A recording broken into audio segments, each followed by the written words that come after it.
สบายดีมื้อนี้ไก่ก็อยู่เวียงคือเก่าเนาะเพื่อนๆเดี๋ยวสิพาไปเล่นพาไปวัดดังเนาะหรือว่าวัดที่ไปดูอยู่วัดชื่อวัดว่าวัดถ้ำพระเนาะสิพาไปเอิ้นแก๊ปไปตัดภาพมาที่วัดเลยนี่ฮอดแล้วบรรยากาศวัดก็เย็นสบายร่มรื่นเข้ามาเฮาก็มากราบพระก่อนนะกราบพระประธานแล้วก็กราบพระหลวงพี่เนาะโอเคนี่สมาชิกเขาก็มีหมู่ก็ลูกหมู่แล้วก็มีหมู่นำหมู่2 คนเนาะในใบเนี่ย ยกมือไหว้เพิ่นเขินกล้องนะโอเคก็ไปเนาะก็มีเตรียมเครื่องไปเนาะมีน้ำดื่มมีหลายอย่างเนาะไปถวายเพิ่นนี้ถึงเวลารับพรเนาะโอเคเขาก็เตรียมเครื่องเตรียมขันห้าเตรียมอย่างต่างๆเนาะนี่อันนี้ก็คือรับพรเสร็จแล้วเขาก็หยาดน้ำนี้คือเขาซื้อเตาซื้อนกคู่หนึ่งแล้วก็ซื้อปลาไหลเนาะหรือว่าเอียนเขาสิไปปล่อยเนาะนก2 ตัวแล้วก็มีปลาไหลเอียน6 ตัวนะครับปล่อยตามมันเกิดเขานี่เขากับ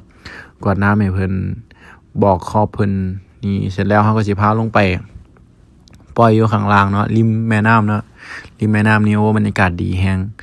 เย็นสบายครับมีเพิ่นมีพระพุทธรูปแกะในโขดหินนะครับนี่เสร็จแล้วเขาก็สิลงไปทาน้ำทางล่างเนาะบอกเลยว่าวัดเนี่ยเย็นสบายคนในเมืองมักเข้าไปถวายสังฆทานหรือว่าถวายน้ำหรือว่าไปแก้บะไปบนอย่างนี้สินะตัดภาพแล้วเฮ็ดบุญอย่างแล้ว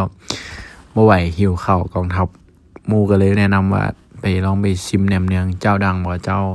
เพิ่นเปิดมาหลาย10 ปีแล้วก็เลยได้ไปลองเบิ่งนี่หน้าตาคนหิวข้าวนะวิธีเฮ็ดก็พันบ่ค่อยถือดอกห่อๆมั่วๆไปนะใครเคยกินแน่คอมเมนต์บอกหน่อยเด้อแซ่บบ่แหนมเนืองแถวอยู่ตัวเมืองนี่แหละแถวประตูไซเนี่ยแถวไซไปลองแต่ว่าแซ่บเด้ลองกินเทื่อแรกอยู่กินอยู่ลาวนี่แซ่บลองได้กินเทื่อแรกก็แซ่บอยู่